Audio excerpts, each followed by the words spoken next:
महाशक्ति पराशक्ति ओम शक्ति ओम शक्ति ओम शक्ति ओम आदिशक्ति महाशक्ति पराशक्ति ओम। जय श्री आदिपराशक्ति महामाई की சுகவாரி இரண்டாவது பாடல். நான் பாடலை வாசிக்கிறேன், திருப்பி எல்லாரும் சொல்லுவேன். அன்பின் வழி அறியாத என்னை தொடர்ந்தென்னை அறியாத பக்குவத்தே ஆசை பெருக்கை பெருக்கி கொடுத்து நான் அன்றேன் அலந்தேன் என என் புலன் மயங்கவே வித்தேற்றி விட்டாய். இறங்கி ஒரு வழியாயினும் இன்ப வெள்ளமாக வந்து உள்ளம் கழிக்கவே என்னை நீ கலந்ததுண்டோ. தன் பருவ மலருக்கு மனமுண்டு வண்டுண்டு தன்முகை தனக்கு உண்டோ. தமையனேற்கு இவ்வனம் திருவுளம் இறங்காத தன்மையால் தனியிருந்து துன்பமுறின் எங்கனே அழியாத நின் நண்பர் சுகமந்து வாய்க்க முறையாய் சுத்த நிற்குணமான பரதெய்வமே பரஞ்சோதியே சுகவாரியே சுத்த நிற்குணமான பரதெய்வமே பரஞ்சோதியே சுகவாரியே. அன்பின் வழி அறியாத என்னை பித்தேற்றி விட்டாய். என்னை தொடர்ந்து என்னை அறியாத பக்குவத்தே ஆசை பெருக்கை பெருக்கி கொடுத்து நான் அற்றேன் அலந்தேன் என என் புலன் மயங்கவே பித்தேற்றி விட்டாய். இதுவரைக்கும் காலையில் பார்க்கணும். நம்மை நம்முடைய இளம் வயதிலேயே நம்ம என்ன பண்றோம் அப்படின்ற எது உயர்ந்தது எது தாழ்ந்தது, எது நம்மை புத்திக்கு அழைத்து செல்லும், எது நம்மை பந்தத்திற்கு அழைத்து செல்லும், எது நம்மை கடை தேற்றும், எது நம்மை கடை தேற்றாது அப்படிங்கிற விவரம் நமக்கு சின்ன வயசுல இளம் வயதுல விவேகம் இல்லை. அறியாமையினால என்ன இல்லை, விவேகம் இல்லை.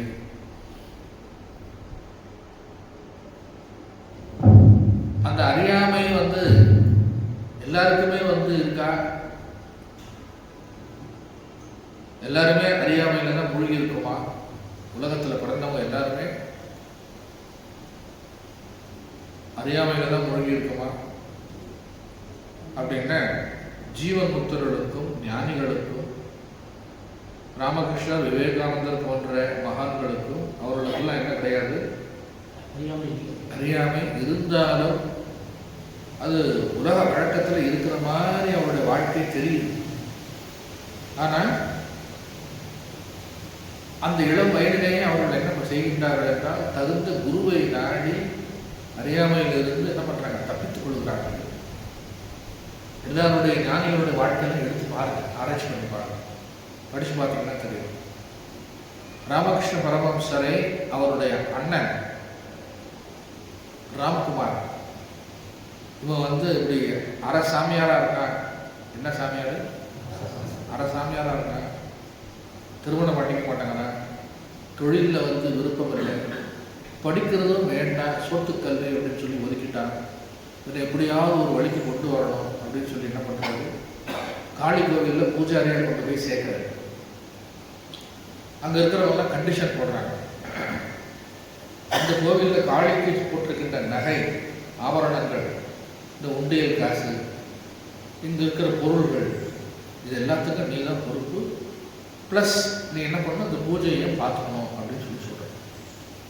அடுத்த க்ஷணமே அவர் என்ன சொல்றாரு, நான் பூஜையை மட்டும்தான் பார்த்துப்பேன், அது மட்டும்தான் செய்வேன். நகை ஆபரணங்கள் பொருட்கள் தட்டு காசு உண்டியல் காசெல்லாம் எனக்கு என்ன வேண்டாம். நான் வந்தது எதற்காக, அம்பிகைக்கு பூஜை செய்வதற்காக, அதோட சரி அப்படின்ட்டு.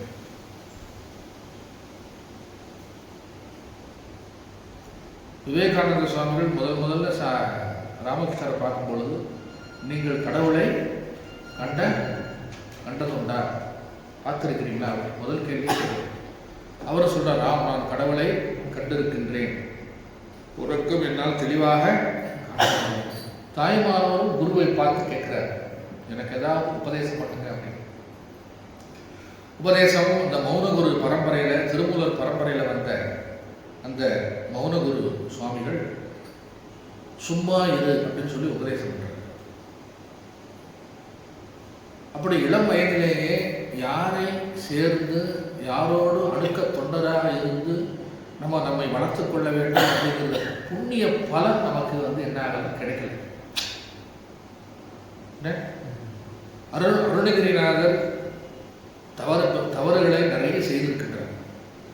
உணர்ந்து திருவண்ணாமலையில் கிளிகோபுரத்தில் போய் இனிமே உலக வாழ்க்கை வாழ வேண்டாம் அப்படின்னு சொல்லி என்ன பண்றார், கீழே குதிக்கிறதுக்கு போறார். முருகப்பெருமானை தடுத்தாட்கொண்டு அவருடைய நாவிலே பிரணவ மந்திரத்தை எழுதி, இந்த உன்னுடைய திருவாயால் திருப்புகழை பாடு அப்படின்னு சொல்லி சொல்றாரு. அப்படி அந்த புண்ணியம் இருந்தால் தான் நமக்கு இளம் வயதிலேயே என்ன ஆகும் அப்படின்னா, வாழ்க்கை திருப்பு முனையாக என்ன ஆகுது, அமைந்து விடுகிறது. அவர்களுக்கு இந்த பாதை பக்தி நெறி நிலை நின்று நவகண்ட பூமி பரப்பை வளமாக வந்தோம் அப்படின்னு தாய்மானவர் பாடுறார். பக்தி நெறியில் நிலை நின்று இந்த பூமி, இந்த உலகத்தை வலம் வந்து எங்கெங்கயோ தேடி அலையிறோம். ஆனாலும் என்ன அப்படின்னா, சரியான குரு நமக்கு என்ன ஆகல, அமையவில்லை என்றால் கஷ்டம்தான். குரு இல்லாத வித்தை குருட்டு வித்தை அப்படின்னு சொல்லி சொல்லுவாங்க. திருமூலரே பாடுறாரு, குருடும் குருடும் குருட்டாட்டமாடி குழியில் விழுந்தனரே. சொல்லிக் கொடுக்குற குருவும் அறப்பற கேட்குற சிஷ்யன் அப்புறம் என்னது பாதிதான் தெரியும் அப்படின்னா, ரெண்டு பேரும் சேர்ந்து தான் எங்கே போய் விழணும், குழியில விழணும். அப்போ சொல்றாரு இந்த இடத்துல, ஆசை பெருக்கை பெருக்கி கொடுத்து நான் அற்றே நலந்தேன் என் புலன் மயங்கவே பித்தேற்றி விட்டாய் இறங்கி ஒரு வழியாயினும்.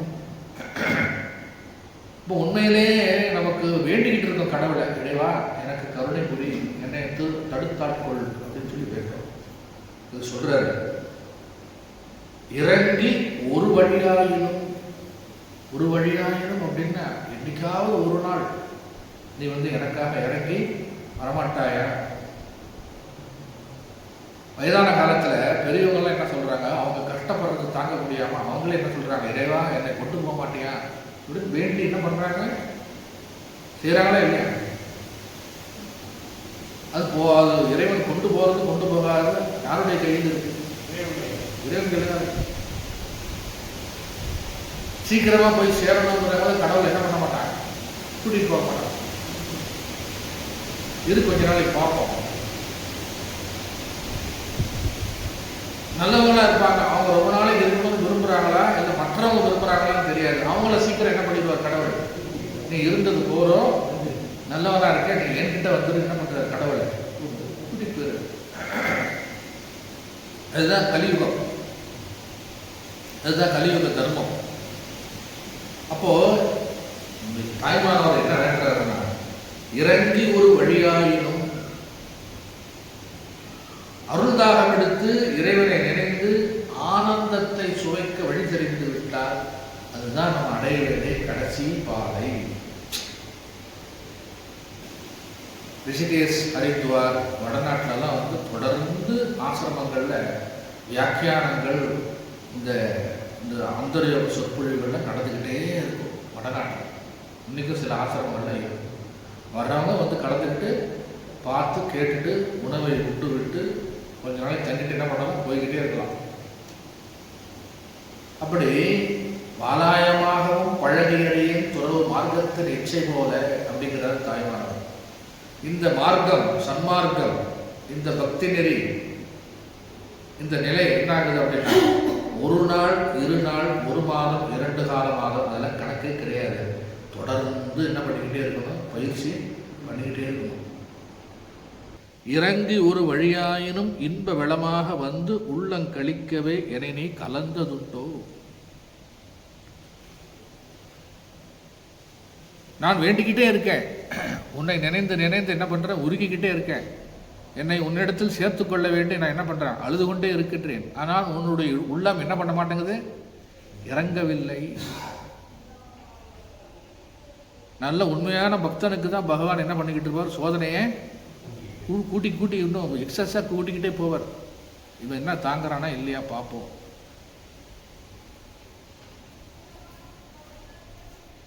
அப்போ அருள்தாகம், பல வகை அன்பு, இது எல்லாமே என்ன பண்ணுறோம், மொத்தமாக நம்ம என்ன பண்ணுறோம், ஒன்று கூட்டி ஒரே விஷயத்தில் என்ன பண்ணுறோம், ஃபோக்கஸ் பண்ணுறோம். என்ன பண்ணுறோம், ஒரே விஷயத்தில் ஃபோக்கஸ் பண்ணுறோம். இப்போ நீங்கள் அப்போ அந்தர்யோகத்துக்கு வந்திருக்கிறீங்க, ஒரு நாள் இங்கே இருக்கிறீங்க, மறுநாள் என்ன பண்ணுறது அப்படின்னா இன்னொரு இடத்துல ஒரு ப்ரோக்ராம் நடக்குது, அங்கே போகிறது. 3வது நாள் இன்னொரு இடத்துல இன்னொரு ப்ரோக்ராம் போகுது, அங்கே போகிறது. இப்படியே போய்கிட்டு இருந்தால் என்ன ஆகும் அப்படின்னா மனசு அலைபாய்ந்து கொண்டே இருக்கும். சொல்றாரு, இறங்கி ஒரு வழியில் வந்து நீ கலந்ததுண்டு. என்னை நீ என்ன பண்ற, தடுத்தாட்கொள்வதற்கு என்னைக்காவது ஒரு நாள் நினைத்து பார்த்திருக்கின்றாயா?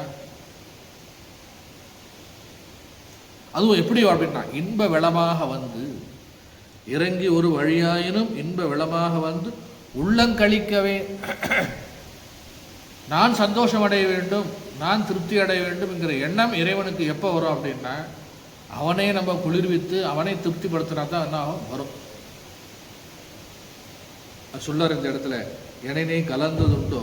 எப்படி அது எப்படி பார்க்க, அது எப்படி நான் என்ன செய்கிறேன், என்னுடைய பக்குவம் எப்படி இருக்கு அப்படின்னு சொல்லி ஆராய்ச்சி பண்ணி பார்த்தோம்னா, ஒரு சிஷ்யன் தகுந்த பக்குவம் இருந்தால் தான் குரு என்ன பண்றாங்க, அவனை சேர்த்துக்கிறாங்க. அப்போ மனசு அடிப்படை, இந்த மனசு எப்படி அமைஞ்சிருக்குன்னா வெளி விவகாரங்கள்ல தான் என்ன பண்ணிக்கிட்டு இருக்கு, ஈடுபட்டுக்கிட்டு இருக்கு. மனசு உள்முகமாக திரும்பவில்லை. இன்னொரு கதை இருக்கு. சும்மா இருக்கும் சாமியாருக்கு 2 பட்ட சாதம். இந்த கதை தெரியுமா உங்களுக்கு? சும்மா இருக்கும் சாமியாருக்கு 2 கதையை சொன்னா தான் அடுத்த பாயிண்ட்டுக்கு முடிச்சுடுவேன். ஒரு கோவிலில் பூசாரி வேலை பார்த்துக்கிட்டு இருக்காரு. ஒரு சாமியார் அந்த கோவிலில் மூலையில் ஒரு கல் மண்டபத்தில் உட்காந்துக்கிட்டு தபஸ் பண்ணிக்கிட்டு இருக்காரு. என்ன பண்ணிக்கிட்டு இருக்காரு, பண்ணிக்கிட்டு இருக்காரு. கோவில் தக்கார், கோவில் ஈவோ என்ன பண்ணுறாரு, தினம் பிரசாதம் போடுவோம் இல்லையா, காலையில் பொங்கல், மத்தியானம் தயிர் சாம்பார், இரவுக்கு சக்கரை பொங்கல். இதுதான் கோவில் நடைமுறை. இப்போ கணக்கு எழுதுறாரு. பரிச்சாரகருக்கு 1 பட்டை, பூசாரிக்கு 1 பட்டை, ஈவோக்கு 1 பட்டை, வாட்ச்மேனுக்கு 1 பட்டை, இப்படியே கணக்கு எழுதுறாரு. கடைசியில் எழுதுறாரு, சும்மா இருக்க சாமியாருக்கு 2 பட்டை அப்படின்னு எழுதுறாரு. யாரு? ஈவோ, எக்ஸிக்யூட்டிவ் ஆஃபீஸர். இது அவர் எழுதல, இந்த காலமா கணக்கு எழுதியிருக்கு. அதை அப்படியே காப்பி அடிச்சு இவர் என்ன பண்றது, அவ்வளவுதான். ஏற்கனவே இருந்தது, அது அப்படியே நடைமுறையில போய்கிட்டு இருக்கு. ஆனா வேலை எல்லாரும் பார்க்கறது யார் பார்க்கற, மற்றவங்களும் பார்க்கறாங்க. ஆனா சாமியார் என்ன பண்றாரு, சும்மா உட்காந்துக்கிட்டே இருக்காரு. இதை என்னாச்சு, அங்க இருக்கிற பூசாரிக்கு பிடிக்கல. இவனுக்கு மட்டும் எனக்கு 2 பட்டை சாப்பிடும் அப்படின்னு சொல்லி. ஆனா கோவிலுக்கு வர கூட்டம் பார்த்தீங்கன்னா எல்லாரும் சாமியை தரிசனம் பண்ணிட்டு விபூதி பிரசாதம் வாங்கிட்டு தீர்த்த பிரசாதம் வாங்கிட்டு நேரம் எங்க போவாங்க தெரியுமா, சாமியார்கிட்ட போய் விழுந்து வணங்கி அவர்கிட்ட பேசிக்கிட்டு அவர்கிட்ட மந்திர தீட்சை வாங்கி அவர் அருளாசி வாங்கி பேசிட்டு இங்க முடிஞ்சவனே நேரம் எல்லாரும் எங்க போவாங்க, அங்கதான் போவாங்க. தட்சணை என்னமோ யாருக்கு வரும், ஐயருக்கு தான் வரும், பூசாரிக்கு தான் வரும். அவர் சாமியார் காசு கொடுத்தாலும் என்ன பண்ண மாட்டாரு, வாங்க மாட்டார். வந்தையா, பேசுனையா, ஏதாவது உபதேசம் கேட்டையா, நல்ல விஷயத்தை சொன்னா போய்கிட்டு அவ்வளோதான். ஒன்லி ஆசீர்வாதம். ஆனால் கூட்டம் எங்க அதிகமாக இருக்கு, சாமியார்கிட்ட தான். இது பிடிக்கல. இதே கூட்டம் நம்ம கிட்ட வந்தா கொஞ்சம் வருமானம் என்ன வரும்னு நினைச்சாங்க. யாரு? பூசாரி. பார்த்தா நேர ஈவோ கிட்ட போகலாம். பாருங்க, நீங்கள் புதுசு, உங்களுக்கு ஒன்றும் தெரியாது. ஏற்கனவே காலங்காலமாக எங்கள் கோயிலில் என்ன ஊழல் நடந்துருக்குன்னு உங்களுக்கு தெரியுமா அப்படிங்கிற. என்னையா இந்த சாமியார் ஒப்புதுக்கு லாயக்கு இல்லை, சும்மா தான் உட்காந்துக்கிட்டு இருக்காரு, போகிற வரப்பெல்லாம் கதை பேசிக்கிட்டு இருக்காரு. அவருக்கு 2 பட்ட சாதம் எழுதுறீங்களே, என்ன நியாயம் அப்படின்னு சொன்ன உடனே கொஞ்சம் யோசிச்சார் யாரு, ஈகோ. இல்லைப்பா, அது பழைய சிஸ்டம், அதில் நான் வந்து கை வைக்க விரும்பலை, அப்படியே போகட்டும் விடு அப்படின்னு கேட்கல. ஒரு நாள் பார்த்தா, 2 நாள் பார்த்தா, தொடர்ந்து சொல்லிக்கிட்டே இருந்தான். அடி மேலே அடி அடித்தா அம்மியும் நகரும். இந்த அம்மி நகர்ந்துருச்சு. இப்போ சரி என்ன செய்யலாம் சொல்லு அப்படின்னு சொன்ன உடனே அந்த ஒரு பட்ட சாதத்தை புதுசாக ஒருத்தர் என்ன பண்ணியிருக்கோம், வேலைக்கு போட்டிருக்கோம். எங்கள் மாட்டு பண்ணையில் கோவிலில் என்ன இருக்குது, 5 மாடு இருக்குது. இந்த மாட்டு பண்ணைக்காரன் ஒரு பட்டையை கொடுங்க. ஏப்பா, அது வந்து நடைமுறையில் கிடையாது. மாட்டுக்காரன் வந்து என்ன பண்ணுறேன், அவன் வந்து பால் கறந்துட்டு சாணி அடித்து சம்பளத்தை வாங்கிட்டு போயிடுவான். அவனுக்கு பால் கறக்கிறதில்ல, அதில் 1 லிட்டர் பால் ஃப்ரீயாக கொடுக்க சொல்லி கணக்கில் இருக்குது. அது 1 லிட்டர் பால் கொடுத்துக்கிட்டு இருக்கோம்ல, அப்புறம் எக்ஸ்ட்ரா எதுக்கு போடப்பட்ட சாதம் அப்படின்னு கேட்குறாரு. ஈவோ கணக்கு தான். இல்லை நீங்கள் கொடுங்க அப்படின்னா, இருக்க சாமியாரை கேட்டுக்கணும் அப்படின்னு சொன்ன உடனே நேராக வந்து ஈவோ வந்து சாமியார்கிட்ட போகிறார். சாமியை ஈவோ கூப்பிடலை, பாருங்கள். சாமியார்கிட்ட போய் சாமி வணக்கம் அப்படிங்கிறாரு. என்ன அப்படின்னு கேட்குறாரு. இந்த மாதிரி ஒரு பிரச்சனை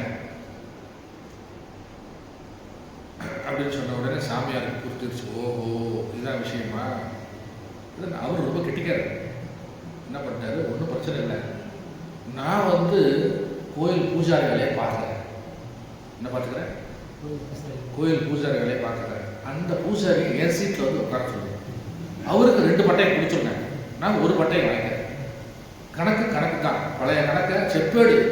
இதில் என்ன எழுதியிருக்கு, இந்த ஏடு எங்கே இருக்குது, செப்பேடுன்னு கணக்கை மாற்றக்கூடாது. யார் வந்து கல்மண்டபத்தில் வந்து உட்கார்ந்தாலும் தபஸ் பண்ணாலும் அவங்களுக்கு 2 பட்டை உண்டு. பூஜை பண்ணுறவங்களுக்கு 1 பட்டை தான், ஏன்னா அவங்களுக்கு தட்டு காசு வருது. இதுதான் கணக்கு. நான் 50 வருஷமாக அந்த கோயில் இருக்கேன். நான் எதை வேணால் தியாகம் பண்ண தயார். ஆனால் என்னுடைய தபஸ் பண்ணுற அந்த கல்மண்டபத்தை நான் விட்டு கொடுக்க மாட்டேன். நான் பூஜை பண்ணுறேன், பகல் ஃபுல்லாக பூஜை பண்ணுறேன், நைட்டில் வந்து கல்மண்டபத்தில் உட்காந்துக்கிறேன். பகல் ஃபுல்லாக பூசாரியை வந்து கல்மண்டபத்தில் உட்கார சொல்லுங்கள், தியானம் பண்ண சொல்லுங்கள். நைட் ஆனால் வீட்டுக்கு போக சொல்லுங்கள். போகும்போது 2 பட்டையை வாங்கிக்க சொல்லுங்கள், எனக்கு 1 பட்டை கொடுத்தா போகும். இதுதான் கணக்கு அப்படின்னு சொன்ன உடனே ஈவோவும் பார்த்தாரு. ஓ, இது சரியான கரெக்டாக தான் இருக்குது, ஓகே அப்படின்னு சொல்லிட்டாரு. இதை போய் யார்கிட்ட சொல்கிறாரு, ஈவோ யார்கிட்ட சொல்கிறாரு, பூசாரி கிட்ட. பூசாரி என்ன பண்ணுறாரு, சரி ரைட், ஒரு இருந்து தான் பார்ப்போமே அப்படின்னு சொல்லி சரின்னு ஒத்துக்கிட்டான். எனக்கு 1 கண்டு போனாலும் உனக்கு இதான் வந்து அவனுடைய பணக்கணக்கு. மறுநாள் ஒப்பந்தம் ரெடியாச்சு. சாமியார் கோயிலுக்குள்ளே போயிட்டாரு, பூஜை பண்ணுறாரு. இவர் பூஜை பண்ணுறத பார்த்தீங்கன்னா பாட்டு பாடுறாரு, அர்ச்சனை சொல்கிறாரு, எல்லாம் ஸ்பஷ்டமாக சொல்கிறாரு. கூட்டம் வந்து பார்த்தீங்கன்னா ஏற்கனவே இவர் அந்த கல்மண்டபத்தில் இருக்கும்போது கூட்டம் அதிகமாக இருந்தது. இப்போ இங்கே வந்த உடனே மொத்த கூட்டமும் இங்கேயும் இருக்குது. கல்மண்டபத்துக்கு யாருமே போகலை. கேட்குறாங்க, ஈவோக்கிட்ட கேட்குறாங்க, என்ன சமாச்சாரம், ஏன் மாற்றிட்டீங்க? அதெல்லாம் ஒன்றும் இல்லை, நீங்கள் உங்கள் வேலையை பாருங்கள் அப்படின்ட்டாரு. யாரு இதெல்லாம் இன்டர்னல் பாலிடிக்ஸ். சாமி கிட்ட போய் கேட்குறாங்க, ஜனங்க சாமி நீங்கள் பூஜை பண்ணுறீங்க, என்ன விஷயம்? மாற்றிட்டாங்க. இறைவன் திட்டம், இறைவனுடைய ஆணை, அவர் செய்ய சொல்றாரு, செய்யறாரு. சரி, ஜனங்க என்ன பண்றாங்கன்னா, தட்டுக்காசம் வருது, பூஜையும் நடக்குது, அருளாசியும் பண்றாரு, எல்லா விஷயமும் நடக்குது. சாதம் 1 பட்டை சாதம், அங்க என்ன பண்ணுது, 2 பட்டை சாதம். 1 நாள் ஆச்சு, 2 நாள் ஆச்சு. இவங்க என்ன பண்றான், உட்காந்து தபஸ் பண்றான். கண்ணை மூடிட்டு தபஸ் பண்ணால் கண்ணை முடியல, கண்ணை திறந்து பார்த்துக்கிட்டே தபஸ் பண்ணுறாங்க. அங்கே என்ன நடக்குது, யார் போகிறாங்க, யார் வராங்க, என்ன செய்கிறாங்க, கோவிலில் என்ன நடக்குது, இதே தான் பண்ணுறோம். இப்போ தபஸ் எப்படி நடக்குது, வெளியே நடக்குது. போகிறவங்க பூஜையெல்லாம் பார்த்துட்டு குடிச்சிட்டு எல்லாம் வாங்கிட்டு இந்த பக்கம் கல்மண்டபத்துக்கிட்ட வரும்போது அவ்வளோதான் போயிடுவாங்க. ஒரு வணக்கம் போட்டு போயிடுவாங்க. என்னன்னு கூட கேட்க மாட்டாங்க. 1 மாதம் ஆச்சு. என்னாச்சு, 1 மாதம் ஆச்சு. வீட்டில் அந்த பூசாரியோட மனைவி கேட்டாங்க, என்ன காசே வரமாட்டேங்குது, குடும்பத்தில் என்ன பண்ணுறது, இப்படி ஆகி போச்சு, நீங்கள் வந்து என்ன பண்ணுறீங்க கோயிலில் அப்படின்னு கேட்டால், நான் தபஸ் பண்ணிக்கிட்டு இருக்கேன் அப்படின்னு. யாரு? ஏன் உனக்கு இந்த வேலை அப்படின்னு சொல்லி அந்த அம்மா திட்டி, இல்லை இல்லை உனக்கு தெரியாது நீ சும்மா அப்படின்னு சொல்லி வீம்புக்கு என்ன பண்ணிக்கிட்டு இருக்கேன், தபஸ் பண்ணுறேன். என்ன நடக்குதுங்கிறது கோயிலில் வந்து என்ன பண்ணிக்கிட்டு இருக்கான், கல்மண்டபத்தில் உட்கார்ந்துருக்கிறது தான் பேர், ஆனால் வாட்ச்மேன் வேலையை என்ன பண்ணிக்கிட்டு இருக்காங்க பார்த்துட்டு. இது சாமிக்கு நல்லா தெரியுது, யார் பூஜை பண்ணுற சாமி. சரி நடக்கிறது நடக்கட்டும், எல்லாம் இறைவன் செயல் சொல்லி இவர் அமோகமாக பூஜை பண்ணுறாரு. ஒரு நாள் பிரதோஷ வழிபாடு வந்தது. என்ன வந்தது? பிரதோஷ வழிபாடு. இதுக்கு முன்னாடி பிரதோஷ வழிபாடு பண்ணதை விட சிறப்பாக நடந்து முடிஞ்சு பிரசாதம்லாம் கொடுத்து அன்னைக்கு தட்டு வசதி நிறைய வந்துருச்சு. இது எப்படி அவர் காதுக்கு போயிடுச்சு. யாருக்கு? பூசாரி காதுக்கு போயிடுச்சு, பழைய பூசாரி. இதெல்லாம் ஈவோ கண்டுக்கல. அவர் சாயங்காலம் 4 மணி ஆச்சுன்னா கூட்டிகிட்டு என்ன பண்ணிடுவாங்க, என்னவோ சண்டை போடுகிறாங்க, நமக்கு எழுத்து இந்த வம்பு. அவருக்கு கவர்மெண்ட் சம்பளம் வர முடிஞ்சு. ஆனால் ஈவோ காதுக்கு போச்சு, தட்டு வசூல் போவாரா வந்துட்டு சாமியார் இப்போ மூட்டை கட்டுறாரு அப்படின்னு சொல்லி அதெல்லாம் கவர்மெண்ட் யார் வந்து பூஜை பண்ணுறாங்களோ அவங்களுக்கு தட்டில் வர்றது அவங்களுக்கு தான் அதை எடுத்துக்கணும். இப்படி நடந்துக்கிட்டு இருந்து 2 மாதம் ஆச்சு, 3 மாதம் ஆச்சு. விடாப்பிடியாக வைராக்கியமாக என்ன பண்ணிக்கிட்டு இருக்கான் யார்? பழைய பூசாரி. கல்மண்டபத்துட்டு நகர மாட்டாங்க.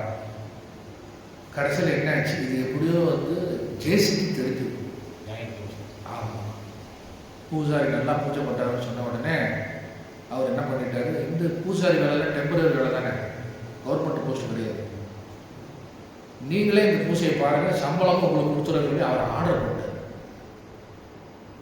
உள்ளது போச்சுன்னா உள்ளக்கண்ணாங்க சம்பளமும் போச்சு. சும்மா உட்காந்துக்கிட்டு பூசாரி சம்பளத்தை வாங்கிக்கிட்டு கம்முன்னு இருந்துட்டு 2 பட்ட சாதமும் வாங்கிட்டு இருந்தான். இப்போ ஃபஸ்ட்டு கட்டானது என்ன, சம்பளம் கட்டாச்சு.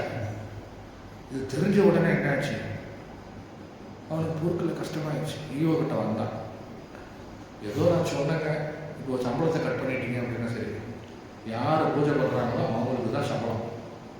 என்னது? யார் பூஜை பண்ணுறாங்களோ அவங்களுக்கு தான் சம்பளம். யார் பூஜை பண்ணுறாங்களோ அவங்களுக்கு தான் தட்டுக்காசு. யார் பூஜை பண்ணுறாங்களோ அவங்களுக்கு ஒரு பட்டை சாதம். நீ தபஸ் பண்ணுற 2 பட்டை சாதம், காசை நீ தொடவே கூடாது, காசை என்ன பண்ணக்கூடாது, பார்க்கவே கூடாதுன்னு சொன்ன உடனே ஒரு குடும்பஸ்தை எப்படி இருக்க முடியும்? கடைசியில் என்ன பண்ணா, யாரும் இல்லாத போது இந்த பழைய பூசாரி சாமியார் காலில் போய் விழுந்தான். ஐயா, நீங்கள் எப்படி தான் தபஸ் பண்ணீங்கன்னு தெரியல, எப்படி சும்மா உட்காந்துருக்கீங்க? அவர் சொன்னார், நான் எங்கப்பா சும்மா உட்காந்துருக்கேன், என்ன நேரமும் யாரை நினச்சிக்கிட்டு இருந்தேன், இறைவனை நினச்சிக்கிட்டு இருந்தேன். அவனை பற்றி நினைக்கிறது, பாடுறது, துதிக்கிறது, ஜெபம் பண்ணுறது. அது பண்ணீங்கன்னா வெளியில் என்ன நடக்குதுன்னு யாருக்கு தெரியும்? ஒன்றுமே தெரியாதப்பா. சாமி தயவுசெய்து என்னை மன்னிச்சுடுங்க, நீங்களே ஈவோ கிட்ட சொல்லி என்னை மாற்றி விடுங்க அப்படின்னு சொன்ன. சரி, நீ உணர்ந்துட்டியா? உணர்ந்துட்டேன். அது சரி. மறுநாள் ஈவோ வந்தார். அவங்க ரகசியமாக பேசிக்கிட்டாங்க, இதுதான் நடந்ததுன்னு சொல்லி. உடனே காலையில் ஈவோ எப்போ நீ இங்கே வா, நீ அங்கே போ அப்படின்ட்டு. பழைய மாதிரி சும்மா இருக்க சாமியாருக்கு 2 பட்டை சாதம் என்ன பண்ணியாச்சு, கணக்கு எழுதியாச்சு. அந்த காலத்தில் சும்மாவை எழுதி வச்சாங்க பட்டயம். இதுதான் சிஸ்டம். இது என்ன பண்ணக்கூடாது, மாற்ற முடியாது. மாத்திரம் பிரச்சனை வரும். இந்த கதையை இப்போ நீங்கள் இருந்து சொல்கிறீங்க. தாய்மானவர் பாடுறாரு, சும்மா இருப்பதுவே சுட்டற்ற பூரணம் வந்து எம்மால் எளிதற்கு எளிதோ பராபரம். நம்மளால என்ன பண்ண முடியாது, சும்மா இருக்க முடியாது. சும்மா இருந்தோம்னா ஃபஸ்ட்டு என்ன வரும் அப்படின்னா தூக்கம் வரும். முதல் என்ன வரும், தூக்கம் வரும். உலக பொருள்களுக்காகவும் உலக இன்பங்களுக்காகவும் நம்ம என்ன பண்ணுறோம், படாதபாடு பண்ணுறோம் இல்லையா? ஒரு நாளைக்கு ஒரு 1000 ரூபாய் சம்பாதிக்கிறது எவ்வளோ கஷ்டப்படுறது, பெரிய விஷயம். சிற்றின்பத்துக்காக தான் நம்ம என்ன பண்ணுறோம், அதை வந்து போராடி சம்பாதிச்சு வாழ்க்கை வாழறோம். பேரின்பமாக இருக்கின்ற இறைவனை அடைவதற்கு இதனோட எத்தனை மடங்கு கஷ்டப்பட்டாங்க நினைச்சு பாருங்க. உயிரையே என்ன பண்ணியாங்க, தியாகம் பண்ணியாங்க. சும்மா இது சொல்லற என்றலுமே அம்மா பொருள் ஒன்றும் அறிந்திலனே. கந்தர் அனுபூதி.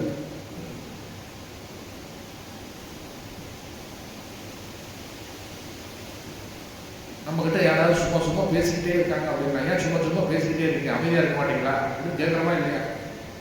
என்ன அதனால சொல்றாரு, இறங்கி ஒரு வழியாயினும் இன்ப விடமாக வந்து உள்ள கழிக்கவே இறை நீ கலந்ததுண்டோ தன் பருவ மலருக்கு மனமுண்டு வண்டுண்டு தன்வகை தனக்கு உண்டோ. ஒரு உதாரணம் சொல்றாரு. மலர் இருக்கு. என்ன மலர்? மலர் இருக்கு. செம்பருத்தியோ இல்லை இந்த மகரந்தம் உள்ள மலர்கள்லாம் இருக்குல்ல, அது என்ன பண்ணுது? மொட்டை. என்னவா இருக்கு? மொட்டை இருக்கும்போது அதில் என்ன ஆகாதுன்னா, வண்டு போய் தேனை எடுக்க முடியாது, மனமும் இருக்காது, கொஞ்சம் கலகலப்பாக இருக்கும். இது அந்த மொட்டு. அந்த மலரை பற்றி சொல்றாரு. தன் பருவ மலருக்கு, மலருக்கு 3 விஷயம் இருக்கு: மனம், நிறம், என்ன அப்படின்னா குணம். சொல்றாரு இந்த இடத்துல, மலருக்கு மலர் மலர்ந்தாலே மலரை நாடி தானாகவே எது வரும்? வண்டு, பட்டாம்பூச்சி, அப்புறம் என்ன அப்படின்னா இன்னும் சில தேனி, இதெல்லாம் வரும். அது மலர்வதற்காக, அது மலர்ந்து அந்த அந்த அந்த வாசனையை பரப்புவதற்கு யாரும் சொல்ல தேவையில்லை. தானாகவே என்ன பண்ணிடுவான்? அந்த வண்டினங்கள்லாம் வந்துடும். இதில் இன்னொரு வார்த்தை போடுறாரு. என்ன அப்படின்னா தன்முகை அப்படின்னு சொல்லி போடுறாரு. முகை அப்படின்னா அரும்புன்னு அர்த்தம். தன்முகை அப்படின்னா இந்த மொட்டு மலர்வதற்கு முன்பு கொஞ்சம் சூடாக இருக்குமா, ஹீட்டாக இருக்குமா. அந்த ஹீட்னஸ்னால தான் என்ன பண்ணுறது, அது மலருதுன்னு சொல்லி சொல்கிறாங்க. தன்முகை அப்படின்னு. அந்த தன் பருவ அப்படின்னா என்ன அர்த்தம்னா, குறிப்பிட்ட காலத்தில் அது என்ன பண்ணிருக்கோம்?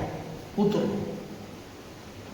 நம்ம பூத்த பிறகு பறிக்கணுமா, பூப்பதற்கு முன்னாடி பறிக்கணுமா, இல்லை பூத்து ரொம்ப நாள் கழிச்சு பறிக்கணுமா? அந்த பருவத்தை கரெக்டாக போய் நம்ம என்ன பண்ணிடணும்? பறிச்சிடணும். அதில் இருந்தாலும் என்ன பண்ணிடணும்? வீணாக போயிடும், வாடி போயிடும். மலர்வதற்கு முன்பும் நம்மளால் என்ன பண்ண முடியாது? பறிச்சு உபயோகப்படுத்த முடியாது. அதனால சொல்றாரு, தன் பருவ மலருக்கு மனமுண்டு வண்டுண்டு அப்படிங்கிறது. இப்போ அந்த மலர் அந்த மொட்டு அது எப்பொழுது மலர்ந்து பூக்கணுமோ அது வரைக்கும் நம்ம என்ன பண்ணியாகணும்? காத்திருக்கணும். சில பேர் இரவு நேரத்தில் அதை பறிச்சுடுவாங்க. பறிச்சு ஈரத்துணியை சுற்றி என்ன பண்ணுவாங்க? வச்சுப்பாங்க. காலையில் பார்த்தா அது என்ன பண்ணாது? வளர கொஞ்சோண்டு வளர்ந்த மாதிரி இருக்கும். வலுக்கட்டாயமாக அந்த பூவை நம்ம என்ன பண்ணுறது? பிரித்து நம்மளா என்ன பண்ணுறது? பிரிக்குது. இந்த செம்பருத்தி பூவில் அப்படி தான் பண்ணுறாங்க. அந்த உதாரணத்தை தாய்மானவருக்கு சொல்லுகிறார். சாதகன் ஒருவர் என்ன பண்ணுறாங்க? சாதனை செய்து செய்து செய்து செய்து மலர்வதற்கு, அருள் பெறுவதற்கு தகுந்த காலம் வரும் வரை நம்ம என்ன பண்ணிக்கிட்டு இருக்கணுமா? காத்துக்கிறோம். அதுக்குள்ள மடைமாற்றம் செய்து இன்னொரு விஷயத்தை நம்ம செய்வோம், இன்னொரு வழிமுறையை நம்ம பின்பற்றுவோம் போனீங்கன்னா நீங்கள் ஏற்கனவே செய்த சாதனைகள்லாம் என்ன ஆயிடும்? வீணாக போயிடும்.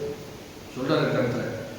அதாவது மொட்டு தன்முகையுடன் கூடிய அறுப்பு இருப்பதை கண்டு என்ன பண்றது அப்படின்னா வண்டு வருவதில்லை. பூத்த பிறகுதான் என்ன ஆகுது? வண்டு வருகின்றது. ஒருத்தருக்கு பணம் இருக்கலாம், பொருள் இருக்கலாம், வசதி இருக்கலாம், இனிமையானவராக இருக்கலாம், நல்லவங்களா இருக்கலாம். ஆனால் கடவுளுடைய அருள் இல்லை அப்படின்னா என்ன பண்ண முடியாது? மற்றதெல்லாம் வேஸ்ட். வாழ்க்கையில் நம்ம பணம் சம்பாதிக்கிறோம். பணம் சம்பாதிக்கிறதெல்லாம் எதற்கு நிகரானது? 0.000000000 போடுறதுக்கு நிகரானது. இறைவனுடைய அருள் பெறுவது எதற்கு நிகரானதுன்னா, இந்த எல்லா 0வுக்கு முன்னாடி 1 அப்படிங்கிற இலக்கத்தை போட்டாக்க 0வுக்குள்ள என்னது? மதிப்பு கூடும். வெறும் 0வை போட்டுட்டு போனீங்கன்னா மதிப்பு 0 தான். எத்தனை 0 எழுதினாலும் அத்தனைக்கும் என்ன மதிப்பு? ஒரே 0 தான். ஒன்றிலக்கம் என்கின்ற இறைவனை பற்றி பிடிக்காத வரை மற்ற வாழ்க்கையில் நம்ம சாதிக்கக்கூடிய விஷயங்களுக்கு எல்லாம் என்னது? மதிப்பு என்ன அப்படின்னா 0. எப்படி கோவிலில் அந்த சாமி சும்மா இருக்க சாமியாருக்கு 2 பட்ட சாதம் அப்படிங்கிறது அவங்க யோசிக்காமல் எழுதலை, விஷயம் தெரிஞ்சுதான் எழுதிட்டாங்க. சும்மா இருப்பது கஷ்டம், கோவிலில் அருளை வளர்ப்பதற்காக ஒரு சாமியார் இருந்தாகணும் அப்படிங்கிறதுக்காக என்ன பண்ணாங்க, அவர் கேட்டிருக்காரு, நான் இங்கே இருந்துக்கிறேன், எனக்கு ஒன்றும் வேண்டாம், 2 பட்ட சாதம் மட்டும் கொடுங்க, 6 மணி ஆச்சுன்னா கோயில் விட்டு வெளியில் போயிடுவேன், காலையில் 6 மணிக்கு கோவில் திறந்தா உள்ளே வந்துடுவேன், அவ்வளோதான். இன்னைக்கு என்ன பண்ண போகிற கோயிலில் உட்காந்து ஒன்றும் கிடையாது, இறைவனை நினச்சிக்கிட்டு தபஸ் பண்ணிக்கிட்டு இருப்பேன், வேற ஒன்றும் கிடையாது.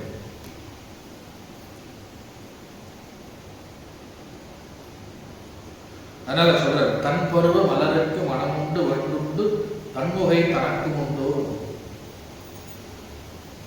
அப்படி இறைவனுடைய இன்பத்தை நம்ம அனுபவித்து அதிலேயே ஊறி திளைத்து விட்டால் என்ன ஆகாதுன்னா உலக இன்பம் பிடிக்காது. இந்த சாதாரண என்ன பண்ணோம், நல்ல உணவுலேயே உட்காரோம், மலத்திலையும் என்ன பண்ணோம் உட்காரோம். ஆனா தேன் அல்லது மகரந்தம் அல்லது பூவை மட்டும்தான் என்ன பண்ணுவோம். அதுபோலத்தான் உலக இன்பங்களில் உழன்று உழன்று உழன்று உழன்று அதிலேயே ஊறி இருந்தவர்கள் கொஞ்ச நாளைக்கு என்ன பண்ணுவாங்களா, இந்த இறை இன்பத்தை அனுபவிப்பதற்கு இந்த மாதிரி என்ன பண்ணுவாங்க, ஈடுபடுவாங்க. அப்புறம் என்ன பண்ணுவாங்க, டக்குன்னு இந்த முடிஞ்சு வச்சு மறுபடியும் என்ன பண்ணுவாங்க, அங்கே போவாங்க, மறுபடியும் என்ன பண்ணுவாங்க, இங்கே போவாங்க, வேற வழி இல்லை.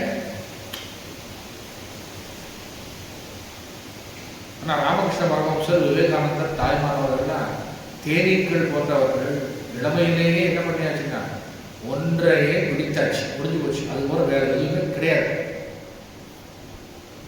அவரும் நம்மளை மாதிரி இந்த உலகத்தில் வாழ்ந்துட்டு தான் போயிருக்காரு.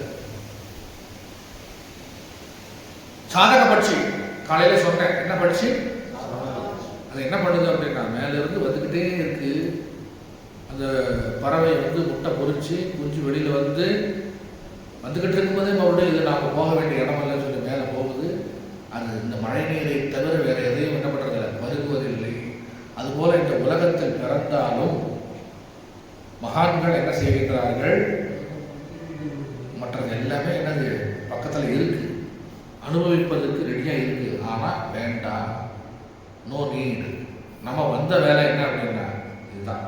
இதெல்லாம் சொல்றாரு தாய்மானவர், வந்த வரவை மறந்து மிக்க மாதர் பொன் பூமி மயக்கத்தில் நாளும் இந்த மயக்கை அறுக்க எனக்கு எந்த மெஞ்ஞான எழில்வாழ் கொடுத்தான் அப்படிங்கிற தாய்மானவர். நம்ம வந்த வரவை மறந்துட்டு நம்ம என்ன பண்ணிக்கிட்டு இருக்கோம், மற்ற வேலையை பார்த்துக்கிட்டு இருக்கோம். வந்த வரவை மறந்து மிக்க மாதர் பொன் பூமி முடிச்சு சொல்லிட்டார். மாதர் பொன், மண்ணாசை பெண்ணாசை பொன்னாசை.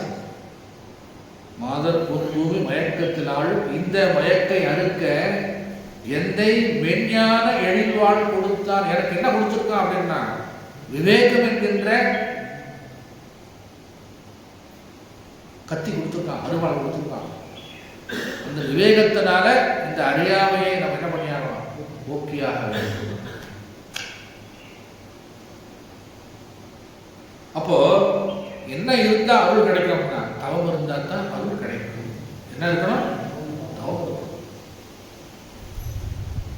மந்திரத்தை, இஷ்ட தெய்வ மந்திரத்தை உரு போட்டுக்கிட்டே இருக்கும். உரு ஏற திரு ஏறும், திரு ஏற வினை மாறும், வினை மாற அருள் கிடைக்கும். உரு போடணும். தூங்கிக்கிட்டே என்ன பண்ணணும் அப்படின்னா ஓம் நமச்சிவாய மந்திரத்தை சொல்லணும். வீட்டில் சமைக்கும் போதே என்ன பண்ணணும் அப்படின்னா ஓம் நமச்சிவாய ஓம் நமச்சிவாய ஓம் நமச்சிவாய சொல்லிக்கிட்டே இருக்கணும். அப்போ தவம் இருக்கணும் அப்படின்னு சொல்றாரு. தவம் இருந்தால் அருள் கிடைக்கும். இந்த ஆனந்தத்தை அனுபவிச்சிட்டோம் அப்படின்னா அதுக்கப்புறம் வேற அனுபவிக்கிறது நமக்கு என்னது தோணாது. ஆனா போப்பான். அப்போ என்னன்னா அன்பு இருக்கணும். அதே நேரத்தில் அந்த அன்பு முழுவதும் யார் மீது இருக்கணும் அப்படின்னா இறைவன் மீது தான் இருக்கணும் ஒழிய மற்ற விஷயங்களில் இருக்கிற அன்பை நீங்க சுத்தமா எடுத்துட வேணும் சொல்ல. கொஞ்சம் கொஞ்சமா குறைச்சிக்கணும். இதை குறைச்சிட்டு இதை என்ன பண்ணணும், கூட்டிக்கணும். சுகம் மற்ற வெளி விஷயங்கள் இருக்கிற அன்பை எல்லாம் கொஞ்சம் கொஞ்சமா குறைச்சிட்டு 0.01 இறைவன் மீது செலுத்துகின்ற அன்பு 99.9999 போட்டுக்கிட்டே போகணும். 0.01% தான் அன்பு எங்க இருக்கணும், மற்ற உலக விவகாரங்கள் இருக்கணும். எடுத்துக்க, நான் சொன்னது இது 99, இது 0 மாற்றி விட்டீங்கன்னா என் கதை, நான் சொன்னதுல வேஸ்ட் கதை அங்கதான் வரும். அப்போ பக்தி நெறி நிலை நின்று சொல்ற இடத்துல தன் பருவ மலருக்கு மனமுண்டு வன்புண்டு தன்வகை தனக்கு உண்டோ தமையனேற்கு இவ்வனம் திருவுளம் இறங்காத. தமையனேற்கு அப்படின்னா அடியனுக்கு.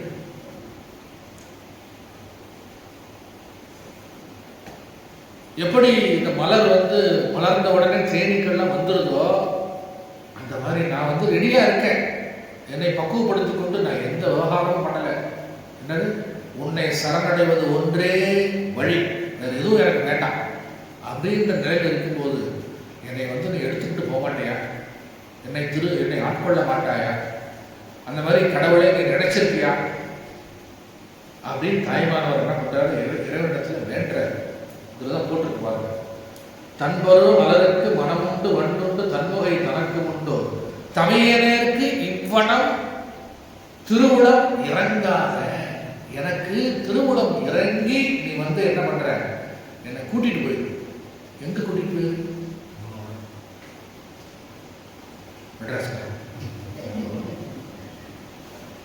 சுகவாரி சிவானந்த பெருங்கடல். என்ன எங்க கூட்டிட்டு போற? கைலாயத்துக்கு கூட்டிட்டு போ, இல்லைன்னா வைகுண்டத்துக்கு கூட்டிட்டு போ. நம்ம இறைவனுடைய கதவு என்னைக்கு என்ன பண்ணிக்கிட்டு இருக்கு, திறந்தேதான் இருக்கு. தட்டுங்கள் திறக்கப்படும், ஏழுங்கள் கொடுக்கப்படும்.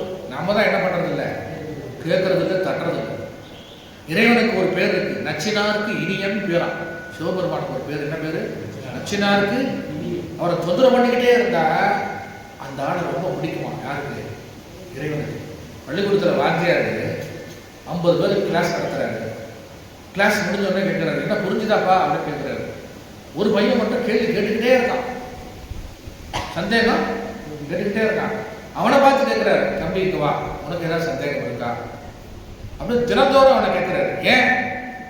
சந்தேகம் கேட்கிற ஆளைத்தான் யாருக்கு பிடிக்கும்? வாத்தியாருக்கு பிடிக்கும். ஏன் அப்படின்னா அவன் மட்டும்தான் நான் சொல்றதை புரிஞ்சுக்கிறான். மற்ற டிக்கெட்லாம் என்ன பண்றது? முக்தி கிடைக்கவில்லையே என்று என்ன பண்ணிக்கணும், அழுதுகிட்டே இருக்கணும். பரமஹம்சர் என்ன பண்றாருன்னா, இன்னைக்கு ஒரு நாள் வீணா போச்சே அம்பிகா, அம்பா, காளி, உன்னுடைய அருள் காட்சி கிடைக்கிறதா நான் உயிர் வாழ மாட்டேன்னு சொல்லி என்ன பண்றாரு, கத்தி எடுத்து தலையை கழுத்த. தெரியுமா தெரியாத வரலாறு படிச்சது இல்லையா? வெட்டிக்கு போறாரு. உடனே அம்பிகை என்ன பண்ற, காட்சி கொடுக்குற. நீ காட்சி கொடுத்தா கொடுக்காட்டா போற, போறேன்னு சொல்லி என்ன பண்றது இல்லை, போறது இல்லை. விடாமுயற்சி, முயற்சி உடையார் முயற்சி அடையார். கிடைக்கும் வரை என்றும் இந்த உடம்பு இன்னைக்கா இருந்தாலும் அழியதான் போகும். தாய்மனவர் இந்த இடத்துல பாருங்க, என்றும் அழியும் இக்காயம் இத்தை ஏதுக்கு மெய் என்று இருந்தீர் உலகில் ஒன்றும் அறியாத நீரோ எவன் ஓலை வந்தால் சொல்ல உத்தரம் உண்டோ. என்று வழியும் இக்காயம் எவன் ஓலை வந்தால் சொல்ல உத்தரம் உண்டோ. அவன் கூப்பிட்டான ஒரு 5 நிமிஷம் இரு வர சொல்ல முடியுமா நம்மளால? வண்டியில் ஏறுன உடனே ஏறியா? நாளைக்கு வர யமனை இன்னைக்கு வாங்க சொல்ல முடியாது. என்ன வந்த யமனை திரும்பி போன என்ன பண்ண முடியாது, சொல்ல முடியாது. நம்ம கிட்ட கிடையாது. என்று வழியும் காயம் இத்தை ஏதுக்கு மெய்யென்று இருந்து உலகில் இந்த உடம்புல உட்கார்ந்துக்கிட்டு இதை மெய்யென்று இருக்கிறீங்களே, நியாயமா?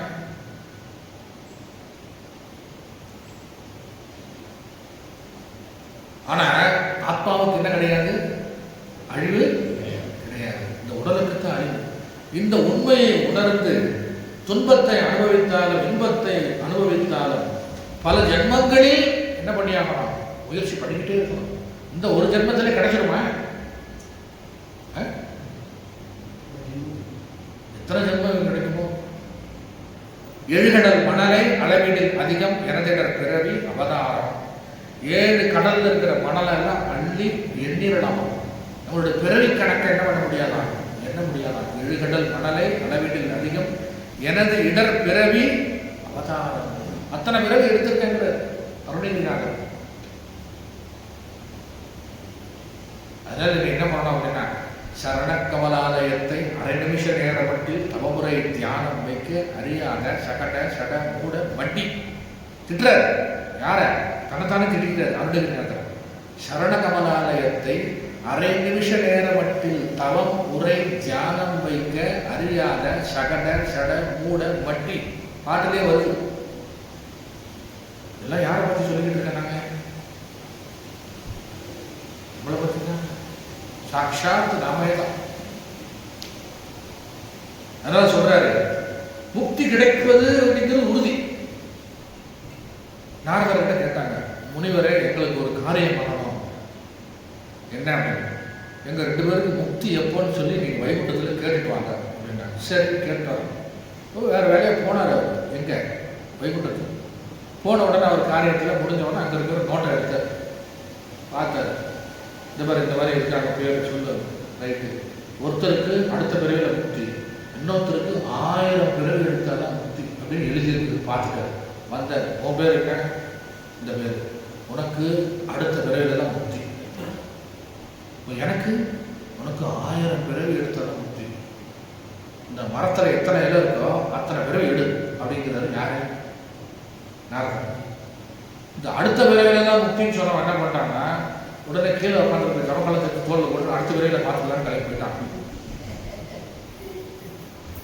இத்தனை இலைகள் இருக்கு, அத்தனை பிறவி எடுத்தாதான் முக்தின்னு சொன்ன உடனே அப்போ ரொம்ப சந்தோஷப்பட்டாங்க. ஆஹா, ஓ, இப்போ எனக்கு முக்தி நிச்சயம் ஆயிடுச்சு, டேட்டு ஃபிக்ஸ் பண்ணியாச்சு, கன்ஃபார்ம் ஆயிடுச்சு, எனக்கு முக்தி உண்டு. அப்போ இப்போ இருந்தே தியானம் பண்ற உடனே அப்போ ரொம்ப கடுமையா தவம் பண்ணி விடாமுயற்சி பண்ணி அந்த பிறவிலே என்ன பண்ணிட்டாங்க? முக்தி அடைஞ்சிட்டாங்க. அதான் சொன்னாங்க, ஐயே மெத்த சுலபம் எது?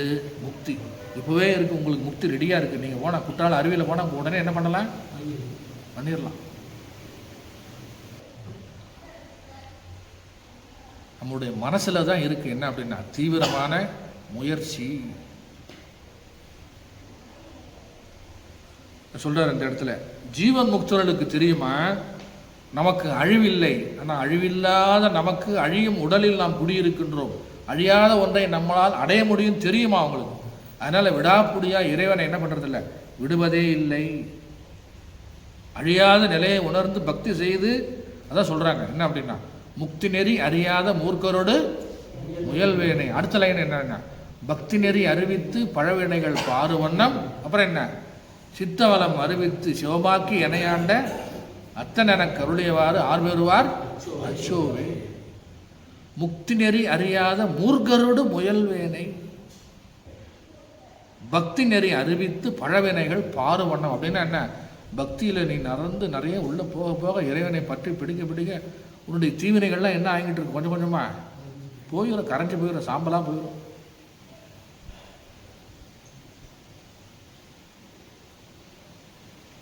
அப்படி பக்தி நெறியில போனா ஆட்டோமேட்டிக்கா என்ன ஆகிறோம்னா, சித்தவலம் அறிவித்து சிவமாக்கி எனையாண்ட அத்தன் என கருளியவாறு ஆர்வருவார் அச்சோவை. எல்லாம் பெரியவங்க பாடி வச்சுட்டு தான் போயிருக்காங்க. நம்ம தான் வந்து என்ன பண்றது இல்லை, படிக்கிறது இல்லை, நினைக்கிறது இல்லை, பாடுறது இல்லை. என்ன இப்போ தீயோடு வந்து இரும்பு சேர சேர இரும்பு என்ன ஆகுது, வலு கூடுறது மட்டும் இல்லை, தீயாகவே என்ன ஆயிடுது. இந்த பட்டறையில் கொல்லன் பட்டையில் கடப்பாறையை வைக்கிறான், இரும்பை வைக்கிறான், அதை வச்சு வைக்க உடனே வந்து என்ன கலராக மாறுது, நெருப்பு கலராக மாறி தட்டுறான், என்ன வடிவத்துக்கு கொண்டு வரமோ கொண்டு வரான். அதுபோல நம்ம வந்து அக்னி ஸ்வரூபமாக இருக்கின்ற அந்த இறைவனை இதுதான் அதனால சொல்றாங்க பார்த்தீங்களா, சுத்த நிர்குணமான பரதெய்வமே பரஞ்சோதியே. இறைவன் எப்படி இருக்காரு, ஜோதி ஸ்வரூபமா இருக்காரு. அந்த ஜோதி ஸ்வரூபத்தில் நாமளும் வந்து சேரணும் அப்படின்னா கொஞ்சமாவது அந்த வாசனை வந்து அது கூட சேர்ந்த நம்மளும் என்ன பண்ணுறோம், ஜோதியில் கலந்துடணும். வள்ளலார் எங்கே போய் சேர்ந்தார், ஜோதியில் தான் கலந்தார். தீவிரமாக முயற்சி செய்தல், அறிவில் நிற்பதற்கு முயற்சி செய்தால் என்ன ஆகும் அப்படின்னா விடாமுயற்சி. அற்ப சுகத்துக்காக நாம் என்ன பண்ணிட்டு இருக்கோம், தொடர்ந்து முயற்சி பண்ணுறோமா. இதை பாருங்க, நான் சொல்கிறதெல்லாம் குறிச்சிக்கங்க. அல்ப சுகத்துக்காக நம்ம என்ன பண்ணுறோம், தொடர்ந்து முயற்சி பண்ணிக்கிட்டே இருக்கோம். இந்த அற்ப சுகத்துக்கு பதிலாக ஆன்ம சுகத்திற்காக யாராவது தொடர்ந்து முயற்சி பண்ணியிருக்கோமா சொல்லுங்க பார்ப்போம். அப்பப்போ முயற்சி பண்ணுறோம், அப்பப்போ என்ன பண்ணுறோம், விட்டுடுறோம். அதனால் தீவிர சாதகன் எப்பேற்பட்டவன் அப்படின்னா சாதக பக்ஷி போல என்ன பண்ணுறான், கீழே வரதே கிடையாது, உயரத்திலே என்ன பண்ணிக்கிட்டு இருக்கான், மேல்நிலையிலே இருக்கின்றான். சொல்றாரு திடபக்தி, தீவிர பக்தி, ஆர்த்த பக்தி, அர்த்தார்த்தி பக்தி, ஜிக்ஞாசு பக்தி, ஞானி பக்தி, காலதாமதம் ஆனாலும் ஒரே வழியில் செல்லுதல். என்ன பண்றது, காலதாமதம் ஆனாலும் ஒரே வழியில் செல்றது. கண்ணப்ப நாயனார் எத்தனை நாள்ல முக்தி அடைஞ்சாரு? 7 நாள் தான். என்ன பக்தி அது? பிரேம பக்தி, தீவிரமான பக்தி. அந்த மாதிரி ஸ்ட்ராங்கா இருக்கணும். அப்ப இந்த பாடலுடைய முழு கருத்து என்ன அப்படின்னா, அன்பை பத்தி எனக்கு தெரியாது, ஆனால் அன்பின் வடிவமாக இருக்கின்ற இறைவனை நான் நாடுகின்ற அளவு மற்ற விஷயங்களில் இருக்கிற அன்பெல்லாம் குறைஞ்சி முழு அன்பும் யார் மேலே திரும்பிடுது? இறைவன் மேலே திரும்பிடுது. அப்படி இறைவன் மேலே திரும்பின உடனே எனக்கு உடனே முக்தி கிடைக்குமா அப்படின்னா கிடைக்காது. இப்பிறவி தப்பினால் இப்பிறவி வாய்க்குமோ ஏது வருமோ வருகிறேன் சொல்கிறோம் இல்லையா? இந்த ஜென்மத்தில் பெரிய பணக்காரனாக இருக்கான், பெரிய கோடீஸ்வரனாக இருக்கான், இப்போ என்ன சொல்கிறேன், இதெல்லாம் அவன் செஞ்ச புண்ணியம்பா சொல்கிறோமா இல்லையா? உன் ஜென்மத்தில் செஞ்ச புண்ணியெல்லாம் இப்போ சேர்ந்து என்ன பண்ணுது, வேலை செய்யுது. அது சொல்கிறார் இதில். அதுபோல் தன் பருவ மலருக்கு மனமுண்டு குணமுண்டுன்னு சொல்லும் பொழுது நான் ரெடியாக இருக்கேன், பக்குவமாக இருக்கேன். இறைவன் என்னை என்ன பண்ணுறாரு, ஆட்கொண்டு என்னை அழைத்து செல்கின்றார், முக்திக்கு என்னை அழைத்து செல்கின்றார். அது வரைக்கும் நான் எப்படி இருக்கணும் அப்படின்னா முயற்சி என்ன பண்ணக்கூடாது, விடக்கூடாது, தொடர்ந்து முயற்சி செய்ய வேண்டும். தன்மையால் தமையனேற்கு இவ்வனம் திருகுளம் இறங்கால் தன்மையால் தனி இருந்து, இப்படி எனக்கு நீ இறங்கி வரமாட்டேங்கிற, அதனால எனக்கு துன்பமா இருக்கு சொல்ற. தமையனேற்கு இவ்வனம் திருகுளம் இறங்கால் தன்மையால் தனியிருந்து துன்பம் உற்று எங்கனே அழியாத நின் நண்பர். ஞானிகள்லாம் தெள்ள தெளிவாக தெரிஞ்சு வச்சுட்டாங்க. என்ன அப்படின்னா, நான் அழிவதில்லை, எனக்கு என்ன கிடையாது, அழிவுக்கு நான் செல்ல மாட்டேன், ஆத்மாவுக்கு என்ன கிடையாது, அழிவு கிடையாது. அதை நல்லா உறுதியாக பிடிச்சிக்கிட்டு அவங்க என்ன பண்ணுறாங்களா, தொடர்ந்து இறைவனை பற்றி பிடித்து கொண்டே ஜப தப தியானம் தபஸ் இதெல்லாம் பண்ண பண்ண பண்ண பண்ண என்ன ஆகுது அப்படின்னா அந்த பேரானந்த பெருடலுக்கு நாம் என்ன பண்ணுறோம், செல்லுகின்றோம். அதுதான் இந்த பாடலுடைய முழு அர்த்தம். தமையனேற்கு இந்த மலரை நாடி எப்படி வண்டு வருதோ, எப்படி பக்குவமான பிறகு மலர் பூக்கின்றதோ, அதுபோல பக்குவமான ஒரு மனிதன் என்ன பண்றான் அப்படின்னா இறைவனிடத்தில் தானாகவே சேர்த்து விடுகின்றான். சொல்றாரு, தமையனேற்கு இவ்வனம் திருவுளம் இறங்காத தன்மையால் தனியிருந்து, நான் தனியாக இருந்து என்ன பண்ணிட்டு இருக்கேன், வாடிக்கொண்டிருக்கின்றேன். துன்புற்று இங்கனை, துன்பமாக இருக்க என்னை கொண்டு போயிரு, உன்னிடத்தில் என்னை சேர்த்துக்கொள், அழியாத என் நண்பர் சுகம் வாய்க்கும் உரையார். நான் அழிவதில்லை, எனக்கு அழிவு கிடையாது, உலகத்துத்தான் அழிவுன்னு சொல்லி தெரிஞ்சுக்கிட்டீங்கன்னா துன்பம் என்ன, இன்பமே என்னாலும் துன்பம் இல்லை. அந்த வாய்க்கு உரையாய் உன்னுடைய இயல்பு எனக்கு வந்துடும். என்ன அப்படின்னா சுத்த நிர்குணமான பரதெய்வமே பரஞ்சோதியே சுகவாரியே. இறைவன் எப்படி இருக்கின்றாரு, நிர்குணமாக இருக்கின்றார், குணங்களுக்கு அப்பாற்பட்டு இருக்கின்றார், ஜோதி சுரூபா இருக்கின்றார், சுகக்கடலா இருக்காரு. சொன்ன சிவானந்த பெருங்கடல். சுகவாரிக்கு என்ன அர்த்தம், சிவானந்த பெருங்கடல். அந்த கடல்ல போய் நம்ம எல்லாரும் என்ன பண்ணியாலும் குதிச்சாங்க. பிறவி பெருங்கடல்ல இருந்து நீந்தி இந்த கடலுக்கு போனோம். சாமி அது எங்க சாமி இருக்கு, இதே இடத்துல தான். இப்ப நீங்க நீந்தல் இப்ப இருக்கிற இடம் என்ன இடம், இது வங்காள விரிகுடா இந்திய பெருங்கடல் மாதிரி. இப்ப நம்ம இருக்கிறது சம்சார சாகரம், பிறவி பெருங்கடல். அந்த கடல்லே கொஞ்சம் ஆழமா உள்ள போன என்ன கடல் இருக்கு, சிவானந்த பெருங்கடல். மேல அப்படி பார்த்துக்கிட்டு இருந்தீங்கன்னா ஒன்றும் தெரியாது, கீழே போய் இப்போ கீழே இறங்கி போனீங்கன்னா 4 மணிக்கு என்ன கிடைக்கும், சிவானந்த பெருங்கடல். முடிச்சுக்கோம். ஓம் ஸ்நாபகாய தர்மஸ்ய சர்வதர்மஸ்வரூபிணே அவதார வரிஷ்டாய ராமகிருஷ்ணாய தே நமः.